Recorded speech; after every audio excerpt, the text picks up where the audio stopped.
شاید یہ ساٹھ ہو تو وہ چلائیں کہ یہ جب وہ کہا کرتے تھے یہ ایک چھوٹے سے طبقے چھوٹا سا طبقہ ہے. خان صاحب میرا خیال ہے خان صاحب کی بات 22 سال لگائے تھے تم نے اور جلسی کی تھی اس جنازے کے مقابلے میں. یہ ہے تمہاری اوقات. سنا ہے جی خان صاحب کی بات. سپریم کورٹ کا فیصلہ آیا اور اس فیصلے کا جو ایک چھوٹے سے طبقے نے رد عمل دیا, جو یہ اپنی سیاست چمکانے کے لیے آپ کو اکسا رہے ہیں,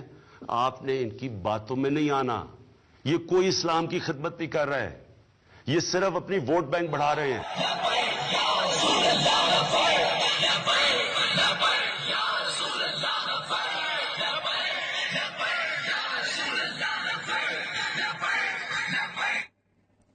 اچھا, ووٹ بینک کی بات کی کہ یہ آگے ووٹ بینک کے لیے ووٹ بینک ہے, اور اب آئندہ جو ہم اسٹریٹجی کی بات پاکستان میں 5ویں نمبر پر, پنجاب میں 30ویں نمبر پر, اور صرف 1 سال پرانی پارٹی, 2018 کا انتخاب, 1 سال پرانی پارٹی اپنا عثمان صاحب,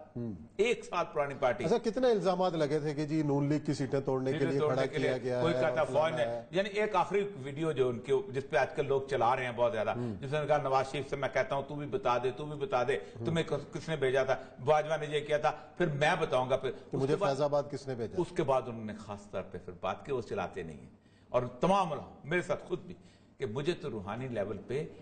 دھرنے پہ رسول اکرم صلی اللہ علیہ وسلم کی ذات نے روحانی طور پہ لوگوں نے بتایا تھا کہ جاؤ, اور میں رسول اللہ کی اس حکم کے اوپر چل رہا ہوں, وہ کسی فوج کے کہنے کے اوپر نہیں, کسی اس کے کہنے. لیکن آج ہمارا پھر بھی یہ 2 نمبر قسم کا طبقہ جو ہے جو پاکستان کے اندر, اسی بندے کو ہمارا سیکولر لبرل, آج جتنی خوف زدہ چیز ہے, آپ اندازہ کریں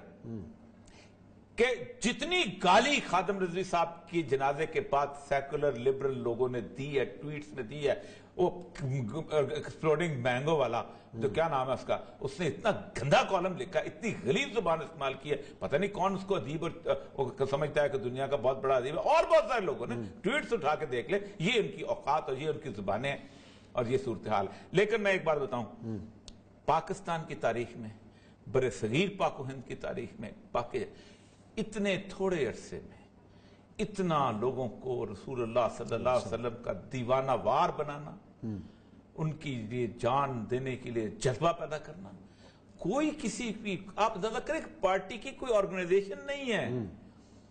پارٹی کا کوئی نیٹ ورک نہیں ہے کہ آپ کہیں, کوئی بسیں لے کے نہیں آیا تھا یہاں پر, کوئی جلوس لے کے نہیں آیا تھا, کسی نے اعلان نہیں کیا تھا کہ جنازہ کس دن ہوگا کیا. اور ایک اور چیز, واحد پارٹی پاکستان کی جس پہ 99% میڈیا نے پابندی لگائی, واحد پارٹی,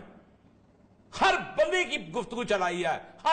جس کے 4 ووٹ تھے اس کی بھی گفتگو چلائی ہے, جس کے 6 ووٹ تھے بھی اس کی گفتگو چلائی ہے. باقی کاٹ تک صرف خادم حسین رضوی کا بائی کاٹتا, اس کے باوجود بھی تماچا مارا ہے اس سے تمہارے لوگوں کے منہ. چلیں اور یہ سب, یہ بریک لیتے ہیں, بریک کے بعد آئیں گے اور ہمارے ساتھ موجود ہوں گے تحریک لبیک کے نو منتخب امیر اور صاحبزادے خادم رضوی صاحب کے حافظ سعد رضوی.